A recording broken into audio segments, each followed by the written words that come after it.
सुनो भक्तों, आज मैं तुम्हें एक ऐसी कथा सुनाने जा रहा हूं जो यह सिद्ध करती है कि भगवान शिव केवल संहारक ही नहीं बल्कि दयालु और न्यायप्रिय भी हैं। यह कथा है त्रिपुरासुर के वध की, जो शिव पुराण में वर्णित है।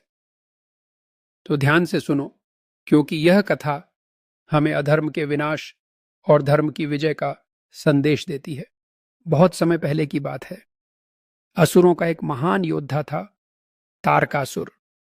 उसने घोर तपस्या करके भगवान ब्रह्मा से अमरता का वरदान मांगा, परंतु ब्रह्मा जी ने कहा कि अमरता संभव नहीं। तब तारकासुर ने वरदान मांगा कि उसका वध केवल भगवान शिव के पुत्र के हाथों ही हो सकता है। भगवान शिव उस समय गहन तपस्या में लीन थे, अतः उनका कोई पुत्र नहीं था।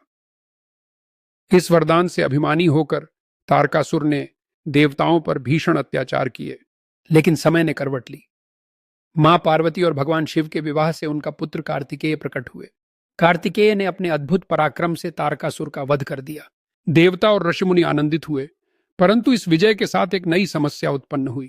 तारकासुर के 3 पुत्र तारकाक्ष, विद्युन्माली और कमलाक्ष इस अपार हानि से क्रोधित हो उठे। वे पिता की मृत्यु का प्रतिशोध लेने के लिए कठोर तपस्या करने लगे।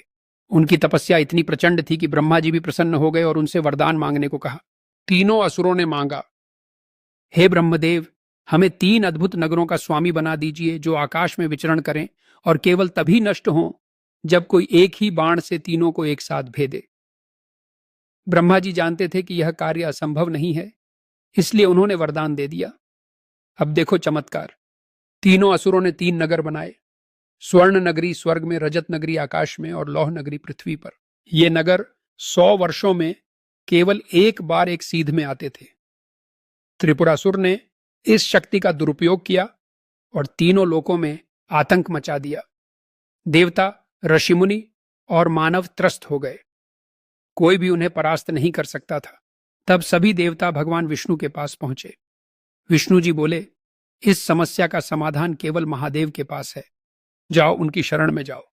और तब भक्तों देवता कैलाश पहुंचे। उन्होंने भगवान शिव की स्तुति की और प्रार्थना की, हे महादेव, केवल आप ही हमें इस संकट से मुक्त कर सकते हैं, कृपया हमारी रक्षा करें। शिव जी ने मुस्कुराकर कहा, धैर्य रखो, समय आने दो। जब त्रिपुरासुर के नगर एक सीध में आने वाले थे, तब भगवान शिव ने एक दिव्य रथ तैयार किया। यह कोई साधारण रथ नहीं था। इस रथ का निर्माण स्वयं ब्रह्मा जी ने किया। भगवान विष्णु सारथी बने। सुदर्शन चक्र को धनुष में बदला गया। अग्निदेव ने दिव्य बाण तैयार किया। वासुकी नाग ने धनुष की डोरी का कार्य किया। भगवान शिव ने रथ पर सवार होकर युद्ध भूमि की ओर प्रस्थान किया। देवता प्रसन्न थे, परंतु त्रिपुरासुर अट्टहास कर रहा था। उसे लगा कि कोई उसे पराजित नहीं कर सकता। लेकिन तभी वह क्षण आया जब तीनों नगर एक सीध में आ गए। भगवान शिव ने अपने धनुष को खींचा और केवल एक ही बाण चलाया। वह बाण अग्नि की ज्वाला से प्रज्वलित था और जैसे ही वह त्रिपुर को भेदते हुए निकला, तीनों नगर पल भर में जलकर भस्म हो गए। त्रिपुरासुर का अंत हो गया और सारा संसार भगवान शिव के जयकारों से गूंज उठा। हर हर महादेव, त्रिपुरारी महादेव की जय। देखा भक्तों, भगवान शिव केवल संहार के देवता नहीं बल्कि धर्म के रक्षक भी हैं। यह कथा हमें सिखाती है कि अहंकार और अधर्म का अंत निश्चित है, चाहे कितनी भी शक्तियां क्यों न प्राप्त हों। सत्य और धर्म की सदैव विजय होती है। इसीलिए भगवान शिव को त्रिपुरारी कहा जाता है।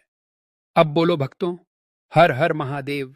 भक्तों, जब हम भगवान शिव के प्रति अपनी भक्ति व्यक्त करते हैं तो हमारे हृदय में एक अद्वितीय शांति और शक्ति का अनुभव होता है।